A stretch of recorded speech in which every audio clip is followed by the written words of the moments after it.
Kamad Johairuddin Aradok, but you can call me JB. I was born on November 11, 2005. I'm the youngest child, live in Barangay Malingao, and my hobby is listening to music. This video is about who am I.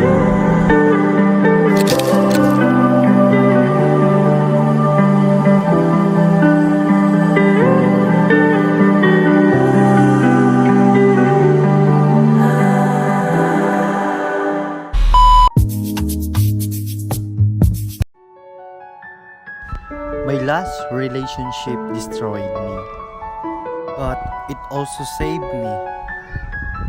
I thought I would to be able to move forward with the pain and heart touch. Yet here I am, finally, learning how to love myself again, and happy to see myself growing and glowing while healing. I know the pain I am going through right now cannot be compared to your mercy. Ya Allah, remove my pain and bring happiness for me.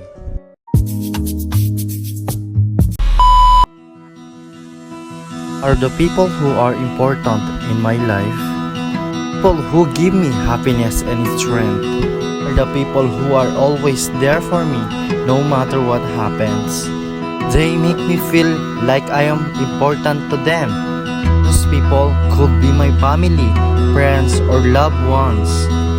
They are the people who give me happiness, love, and support. And they are the people who are always there for me.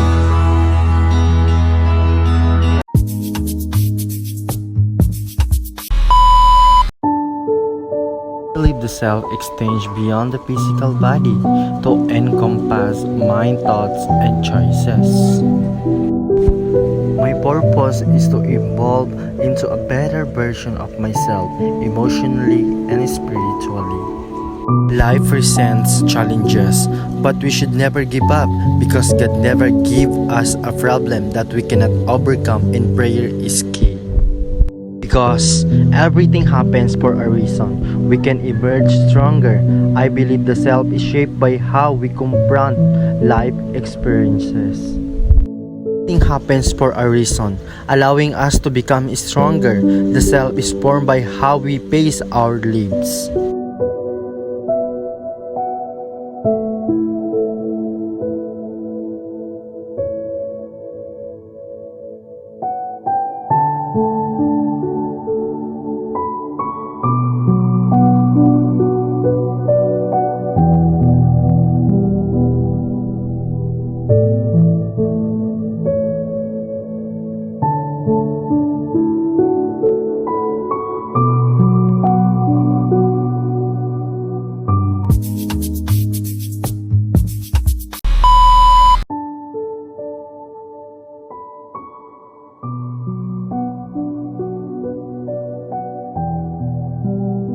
Family, friends, and culture have collectively shaped my identity.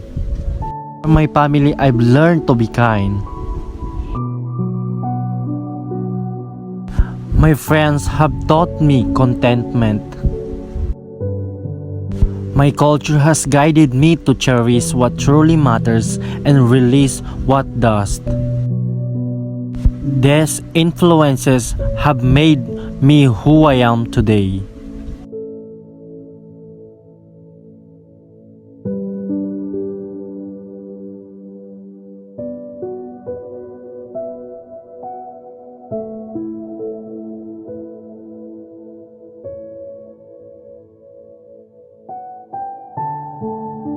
My culture is defined me for who I am.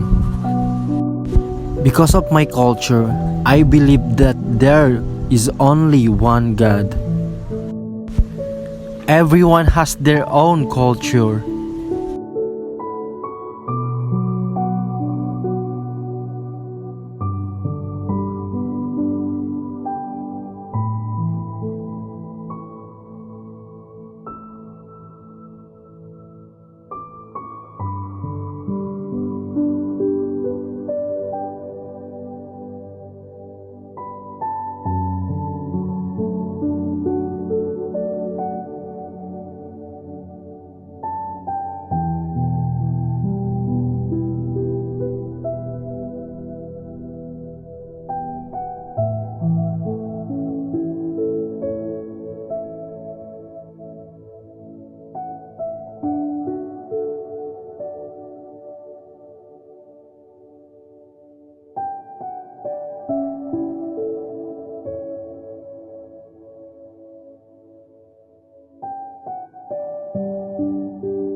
As a young member of my community, I know that even small actions can make a difference. Staying aware, getting involved, and caring about the world around me are all part of being a responsible citizen. By participating in school activities, helping others, and I learn about the issues that affect people every day, I can play a role in creating positive change. Whether I'm volunteering, sharing my ideas, or simple treating others with respect, I'm contributing to a society that values kindness, fairness, and understanding. I believe that being a good citizen starts with taking responsibility for my choices, and being willing to grow every day is an opportunity to make my community and the world just a little better.